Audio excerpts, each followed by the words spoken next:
பிரதமரின் பதவி காலத்தை அதிகபட்சமாக 2 தவணை அல்லது 10 ஆண்டுகள் என வரையறுக்கும் மசோதாவை தாக்கல் செய்வதற்கான மத்திய அரசின் முன்மொழிவை பினாங்கு முதலமைச்சர் சவுகோ நியோ வரவேற்றுள்ளார். மலேசியாவின் ஜனநாயக அமைப்பை வலுப்படுத்துவதில் இது ஒரு முக்கியமான படியாகும் என்று அவர் விவரித்தார். பிரதமர் டதஸ்ரீ அன்வார் இப்ராஹிம் அறிவித்த முன்மொழியப்பட்ட சட்டம் தேசிய அளவில் வெளிப்படை தன்மை, ஒருமைப்பாடு மற்றும் நல்லாட்சியை மேம்படுத்துவதை நோக்கமாக கொண்ட ஒரு முக்கியமான நிறுவன சீர்திருத்தத்தை பிரதிநிதித்துவப்படுத்துகிறது என்று அவர் கூறினார். இந்த மசோதா ஜனநாயக நடைமுறைகளை வலுப்படுத்தவும், தேசிய நிர்வாகம் மிகவும் வெளிப்படையான மற்றும் பொறுப்புணர்வுடன் நடத்தப்படுவதை உறுதி செய்யவும் உதவும் என்றும் ஒரு குறிப்பிடத்தக்க சீர்திருத்த முயற்சி இது என்றும் அவர் கூறினார். இன்று முன்னதாக பிரதமரின் பதவிக்காலத்தை 2 முழு பதவிக்காலங்களாக கட்டுப்படுத்தும் மசோதாவை அரசாங்கம் தாக்கல் செய்யும் என்று அன்வார் அறிவித்திருந்தார் என்பது குறிப்பிடத்தக்கது. ஒற்றுமை அரசாங்கத்தில் இருந்து வெளியேறி பாஸ் கட்சியுடன் இணைந்து பணியாற்ற வேண்டும் என்று அழைப்பு விடுத்த பின்னர் 1800 பேரிடம் கருத்து கணிப்பு நடத்தியதாக அம்னோ இளைஞர் பிரிவு தலைவர் டாக்டர் முகமது அக்மால் சலே கூறியதை அம்னோ தகவல் பிரிவு தலைவர் டதஸ்ரீ அசாலினா உஸ்மான் சையத் கேள்வி எழுப்பியுள்ளார். பாஸ் கட்சியுடன் இணைந்து பணியாற்ற அக்மால் விடுத்த அழைப்பு அவரது சொந்த கருத்து என்று அம்னோ உதவி தலைவர் டதஸ்ரீ முகமது காலித் நோர்டின் கூறியதாக அவர் கூறினார். 1800 பேரிடம் நடத்தப்பட்ட இந்த கணக்கெடுப்பில் தாம் ஆர்வமாக உள்ளதாகவும், அவர் நாடாளுமன்ற உறுப்பினர்கள், வழக்கமான உறுப்பினர்கள், சட்டமன்ற உறுப்பினர்கள் அல்லது பரிசான் நாடாளுமன்ற உறுப்பினர்களை ஆய்வு செய்தாரா என்று தமக்கு தெரியவில்லை என்று அவர் குறிப்பிட்டார். அம்னோ ஒரு அனுபவம் வாய்ந்த கட்சி என்றும், அது உருவாக்கப்பட்ட நாளில் இருந்து பல சவால்களை சமாளித்து வருவதாகவும் அவர் கூறினார். முதலில் அரசியல் பீரோக்கள் தொடங்கும், பின்னர் அடுத்த வாரம் பொதுச்சபை நடைபெறும். அம்னோ உறுப்பினர்கள் ஒருவருக்கொருவர் பேசுவார்கள் என்று தாம் நம்புவதாக அவர் கூறினார்.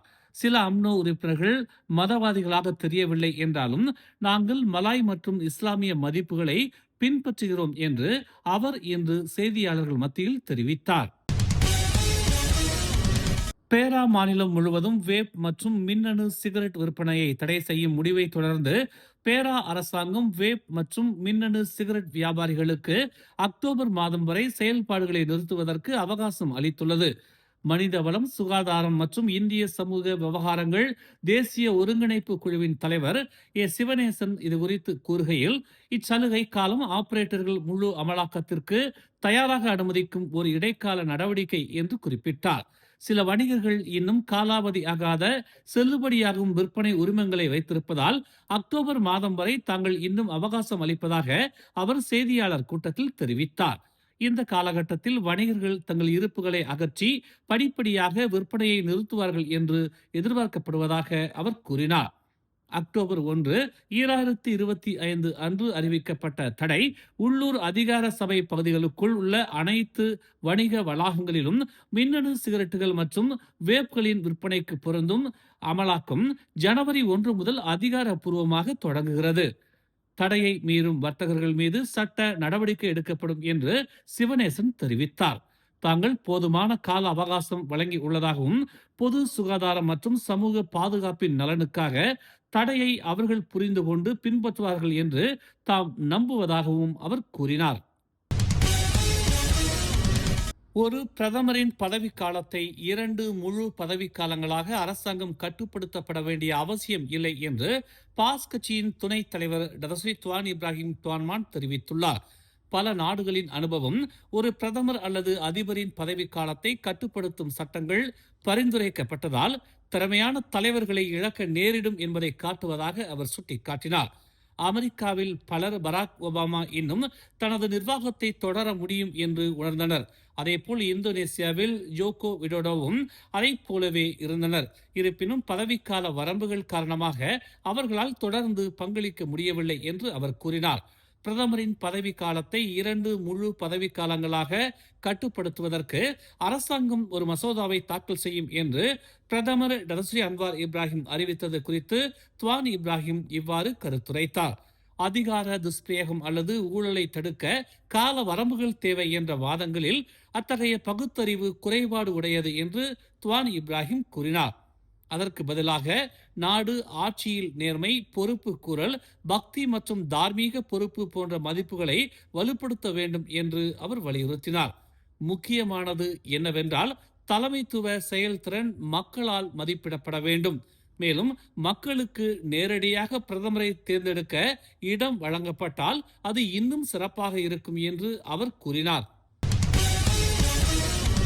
நீதிபதிகள் உட்பட அரசு பணியாளர்களின் சம்பளத்தை உயர்த்தும் அரசாங்கத்தின் முடிவு எந்த ஒரு தரப்பின் அழுத்தத்தினாலும் அல்ல என்றும் அது அவசியத்தின் அடிப்படையிலேயே எடுக்கப்பட்டதாகவும் பிரதமர் டதஸ்ரீ அன்வார் இப்ராஹிம் தெரிவித்துள்ளார்.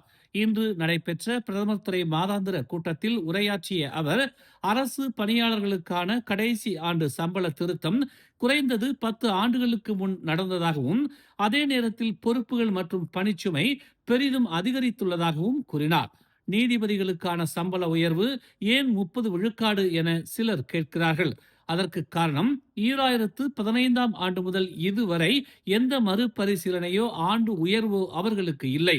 முந்தைய சம்பளங்கள் குடும்பத்தின் அடிப்படை தேவைகளை மட்டுமே பூர்த்தி செய்யும் அளவில்தான் இருந்தது என்று அன்வார் விளக்கினார். இந்த சம்பள உயர்வு திட்டத்தால் அரசாங்கத்திற்கு மொத்தம் 18 பில்லியன் செலவாகும் என்றும் இது அரசு பணியாளர்களின் அதிகரித்த பணிச்சுமையை அங்கீகரித்து நியாயத்தை உறுதிப்படுத்தும் நோக்கத்துடன் மேற்கொள்ளப்படுவதாகவும் அவர் தெரிவித்தார்.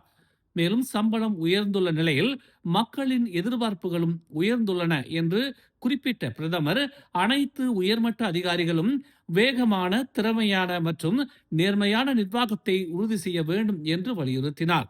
அரசு பணியாளர்களின் சம்பளம் உயரும் போது மக்கள் வேகமான மற்றும் தரமான சேவையை எதிர்பார்ப்பது நியாயமே.